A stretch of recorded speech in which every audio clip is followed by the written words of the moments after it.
আলহামদুলিল্লাহ ডুপ্লেক্স বাড়ির গাঁথনির কাজ চলমান। তো আমাদের 2 দিনে লেআউটিং সম্পন্ন করে এতটুকু গাঁথনি করেছি। তো আমাদের গাঁথনিতে প্রত্যেকটা কলমের গোড়ায় ডিল করে 8 mm রড 27 ইঞ্চি বা 25 ইঞ্চি করে রড দেওয়া হচ্ছে।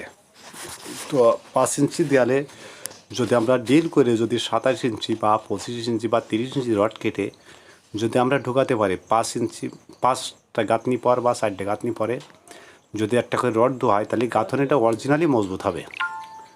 তো আমরা যে আমাদের রড কাটা চলছে, অলরেডি রড দেওয়া হচ্ছে। বেডরুম রাখা আছে 4টি, কিচেন রাখা আছে 1টি, টয়লেট রাখা আছে 3টে। তো আমাদের এইখানে রাউন্ড শেড করা হয়েছে এই সাইডে। তো রাউন্ড শেডটাও কেমন হয়েছে জানাবেন, গাঁথনির কাজটা কেমন হয়েছে জানাবেন। ধন্যবাদ সবাইকে।